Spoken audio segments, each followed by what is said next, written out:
If you're wondering which monitors under $500 are worth your money, stick around. After we run through each product, I'll give you my personal take. Would I buy it or would I skip it? No fluff, just my honest opinion.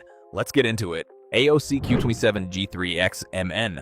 This budget beast packs 336 mini light emitting diode dimming zones that make high dynamic range content look so juicy, you'll forget the viewing angles are more narrow than my chances of dating a supermodel. The black smearing on this vertical alignment panel is a bit of a buzzkill during fast motion, and navigating the on-screen display menu feels like trying to defuse a bomb with a toothpick. Would I buy it? Yes, because getting high-end local dimming and 1000 nits peak brightness for under $500 is basically highway robbery. Gigabyte M27 up. This monitor is basically a transformer that lets you toggle between crystal clear 4000 pixel resolution at 160 Hz or a sweaty 320 Hz at 1080 pixel resolution with just one click. While the colors are vibrant enough to make your eyeballs sweat, the 18-watt power delivery on the universal serial bus Type-C port is so weak it wouldn't even charge a vibrating toothbrush at a decent speed. Would I buy it? Maybe. If you're a hybrid gamer who wants 4000 pixel crispness for work and high frame rates for sweating in first-person shooters without owning two screens. Alienware AW2723DF. Imagine a world where your monitor refreshes 500 times per second, making your motion resolution so smooth that your own slow human reflexes are the only thing holding you back from professional gaming glory. It completely lacks a proprietary sync module to keep costs down, and honestly, staring at 1080 pixel resolution in 2026 feels like looking at a pixelated mess from the Stone Age. Would I buy it? No, because unless you are a literal cyborg playing Counter-Strike for a living, you are better off getting a higher resolution than this 500 Hz speed demon. Asus ROG Strix XG27AQDMG. This is the first glossy white organic light emitting diode monitor that gives you those inky blacks and vibrant colors without that disgusting matte graininess. Although the screen is so reflective you'll spend half your time admiring your own beautiful face instead of the game. It might be the king of contrast, but the lack of high-definition multimedia interface 2.1 and significant flicker during variable refresh rate shifts will definitely annoy you if you're a sensitive little flower. Would I buy it?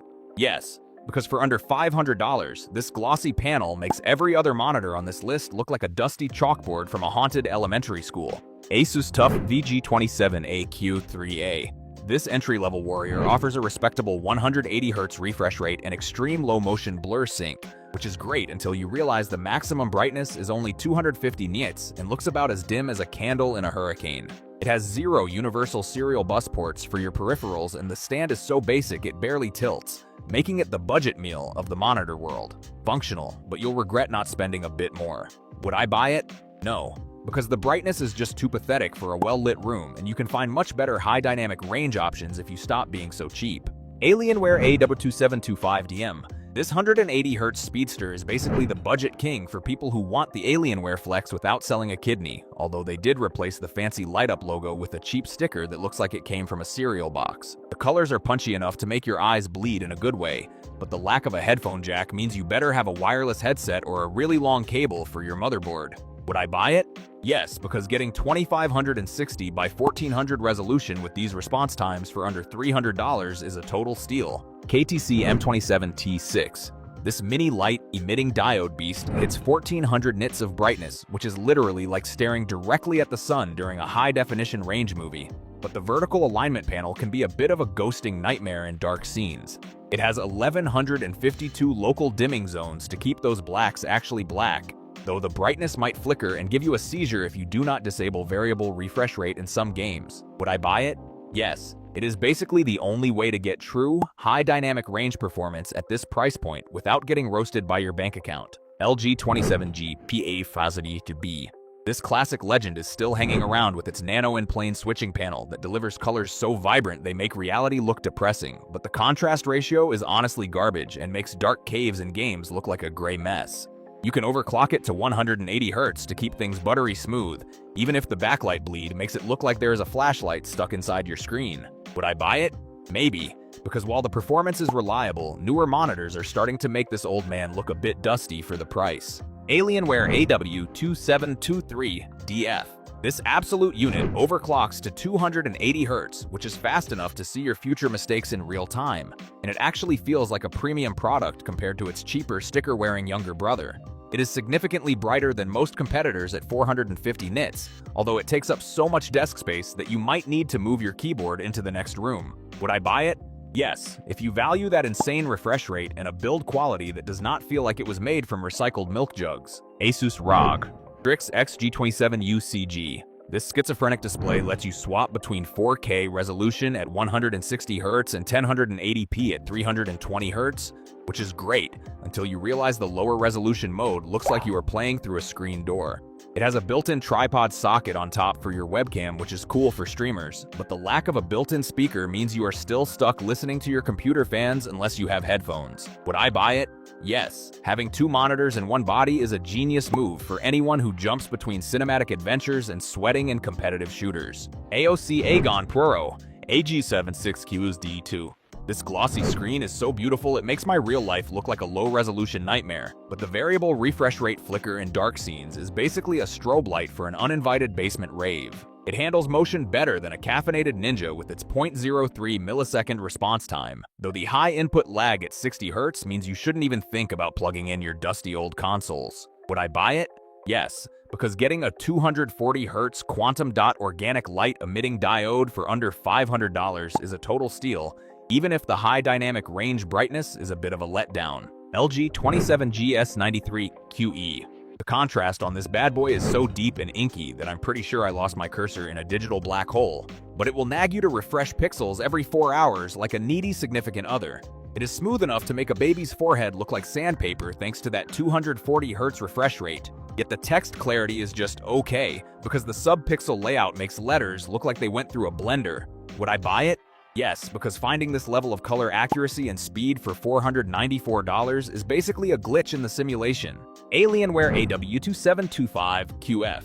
This monitor is a total overachiever that lets you swap between 4K resolution at 180Hz and a sweaty 1080p mode at 360Hz for when you finally decide to go pro in Valorant. It is as fast as a cheetah on roller skating wheels, but it lacks full array local dimming, so the high dynamic range has about as much pop as a flat soda.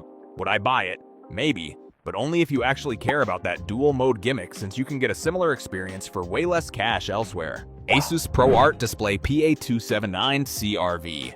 This thing has more color presets than I have excuses for being late, making it a literal dream for editors. But the 60 Hz refresh rate makes gaming feel like you're watching a very pretty slideshow. The 96-watt power delivery via Universal Serial Bus Type-C is enough to juice up your laptop while you work, though the contrast is so mediocre that dark scenes look like a foggy morning in London. Would I buy it? Yes, if you are a professional creative who values color accuracy over being a gaming god, because the 4K sharpness for under $500 is unbeatable. Dell U2723QE. The IPS black tech on this panel actually makes blacks look black instead of a sad, muddy gray, yet the 60 Hz limit means your high-speed gaming dreams are officially dead on arrival. It is basically a productivity powerhouse with a built-in hub that has more ports than a major shipping terminal, although the stand feels a bit like it was made by someone who gave up halfway through. Would I buy it? Maybe, because while the 90-watt charging and crisp 4K visuals are great for your home office, it's about as exciting as a tax audit for anyone else. Dell S2725QS. This 27-inch 4K beast finally brings 120 Hz to the budget crowd, so your spreadsheets will look smoother than my pickup lines, even if the stand wobbles like a drunk toddler. It's got great colors for your creative work, but the lack of a universal serial bus hub and gray-looking blacks in the dark make it feel a bit like a Ferrari with manual windows. Would I buy it? Yes, because getting a crisp 4K panel with that refresh rate for under $500 is an absolute steal for anyone who isn't a professional basement-dwelling vampire. AOC Q27GE4ZD. This quantum dot organic light emitting diode panel is faster than my heart rate during a tax audit with a 240 Hz refresh rate and 0.03 millisecond response time that makes the Dell look like it's running through molasses. You get infinite contrast and colors that pop like a neon sign, though the lack of high-definition multimedia interface 2.1 means console plebs are stuck in the slow lane at 144 Hz. Would I buy it? Yes, it is a total value bomb that gives you elite gaming performance without requiring you to sell a kidney on the black market. LG 34G630AB. This 34-inch ultra-wide gives you massive screen real estate for multitasking, but the vertical alignment panel has viewing angles so tight you'll need to sit as still as a statue to keep the colors from shifting. It's a budget-friendly way to get that immersive curved vibe, Though the 300 nits of brightness is so weak, you might need to turn off every light in the house just to see what's happening. Would I buy it? Maybe. Only if you're desperate for that widescreen life and don't mind the lackluster brightness compared to the much punchier Asus. Asus VG34 VQL1B. This thing is a chunky 34-inch curved monster that pumps out 550 nits of brightness, effectively doubling as a tanning bed for your face while you game at 165 Hz. The contrast is great for those spooky horror games, but the black smearing is so real you'll think every enemy is leaving a trail of ink like a frightened squid. Would I buy it? Yes, because even with the ghosting issues, the extra brightness and superior build quality make the LG competitor look like a cheap knockoff from a gas station. Thanks for watching. I hope this video helped you pick the monitors under $500 for you. If you have any questions, drop a comment below. Links to all of these products mentioned in this video will be in the description.